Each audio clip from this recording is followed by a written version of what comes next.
Assalamualaikum warahmatullahi wabarakatuh. Selamat datang kembali di channel Albiru Farm. Oke rekan-rekan, jadi pada video kali ini ya saya akan berbagi pengalaman mengenai macam-macam tumbuhan atau pakan hijauan yang bisa kita gunakan lah untuk bebek petelur, bisa sebagai pakan alternatif seperti itu. Nah, apa saja pakan alternatif yang hijauan akan saya bahas ya pada video kali ini. Namun sebelum itu, bagi rekan-rekan ini semua yang baru menemukan channel ini, silahkan di subscribe dulu ya channel ini agar semakin berkembang, dan jangan di skip video ini, simak terus sampai habis ya agar mampu paham terhadap apa yang saya sampaikan. Oke, langsung saja ya. Jadi sebenarnya bagus atau tidak ya kita memberikan pakan bentuk hijauan ya, misalkan dari tumbuhan lah, itu untuk bebek petelur. Nah, sebenarnya kalau menurut saya itu ya ada beberapa jenis pakan yang bagus, hijauan yang bagus ya. Ada juga yang jelek atau yang mengandung anti vitamin lah seperti itu.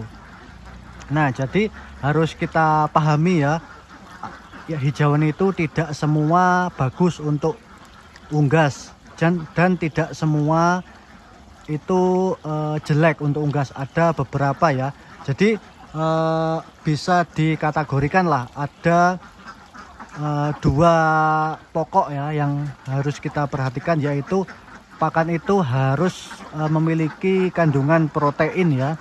Jadi kalau tidak ada kandungan proteinnya, itu cuma bisa membuat pakan itu sebagai antibiotik saja kalau tidak mempunyai protein. Nah, jadi pakan hijauan itu ada dua macam ya, yang mengandung protein tinggi dan yang cuma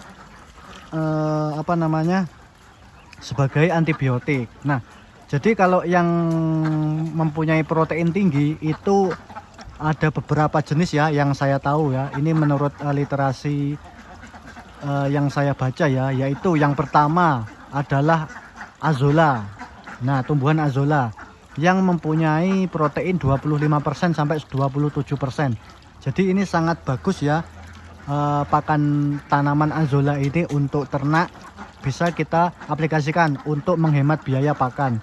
Dan juga proses budidayanya itu juga lumayan mudah ya, tinggal kita kasih kolam terus bisa berkembang seperti itu. Itu yang pertama, azolla. Kemudian yang kedua adalah daun indigo vera. Itu juga mempunyai protein yang tinggi, sekitar 30% lah. Nah, ini juga cocok dan bisa diaplikasikan ke bebek petelur. Asalkan kita juga hitung ya, berapa nanti proteinnya, ketemunya berapa kalau kita menggunakan pakan campuran daun indigo vera ini. Kemudian yang selanjutnya, yang ketiga adalah eceng gondok. Nah, ini juga bisa dipakai ya untuk pakan alternatif bebek petelur ya, eceng gondok. Nah, dengan protein sekitar ya mungkin 8-9% lah, tergantung kualitasnya eceng gondoknya itu ya. Nah, ini juga bisa digunakan sebagai pakan tambahan protein ya. Kemudian yang keempat itu daun gamal. Nah, ini juga bisa ya diberikan dengan protein sekitar 25% lah, daun gamal. Juga cukup bagus diberikan ke bebek. Tinggal kita juga harus hitung nanti kebutuhan bebek berapa, terus nanti tambahan pakannya apa, misalkan dedak dan jagung seperti itu. Kemudian yang kelima adalah daun turi. Nah, ini juga bisa ya, asalkan daun turi ini ada di lingkungan kita ya. Jadi harus selalu tersedia, istilahnya seperti itu. Jangan cuma sekali dua kali saja tersedia, harus selalu tersedia setiap hari. Dan daun turi ini mempunyai protein sekitar 30%-an lah. Itu ya beberapa daun yang mempunyai kandungan protein yang cukup tinggi bagi unggas petelur. Kemudian saya juga merekomendasikan lah daun yang mempunyai eh, antibiotik alami lah istilahnya seperti itu untuk unggas.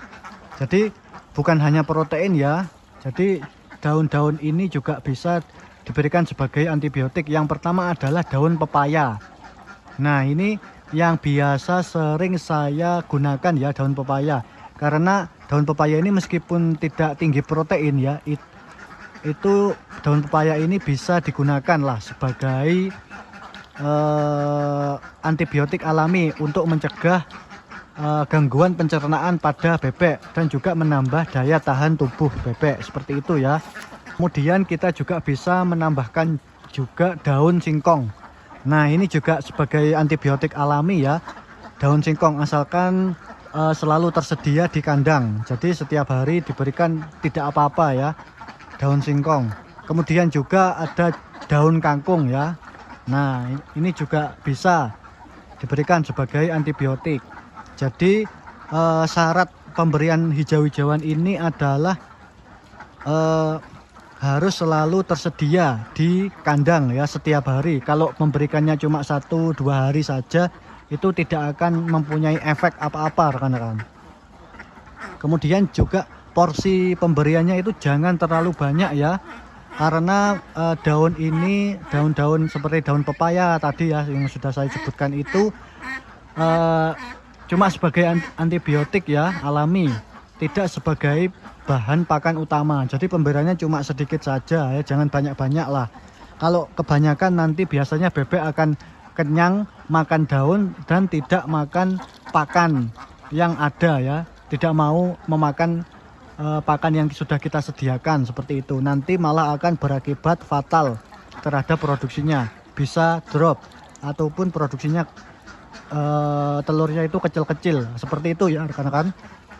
Jadi pemberiannya cuma sedikit saja yang menggunakan yang mempunyai fungsi antibiotik ini. Tetapi kalau yang mempunyai fungsi protein seperti daun azolla, terus daun indigo vera, itu bisa kita berikan dengan pakan yang ada ya. Jadi buat campuran seperti itu ya, untuk menambah protein. Misalkan daun azolla terus ditambah dengan konsentrat, ditambah dengan dedak seperti itu, ditambah dengan jagung sedikit untuk menambah energi metabolismenya. Itu bisa rekan-rekan, asalkan kita hitung nanti ketemu proteinnya berapa seperti itu ya. Dengan protein pokoknya bebek itu standarnya adalah minimal 17% protein, maksimalnya 19%. Kemudian energi metabolismenya itu 2650 kalori seperti itu ya. Jadi kita bisa hitung sendirilah.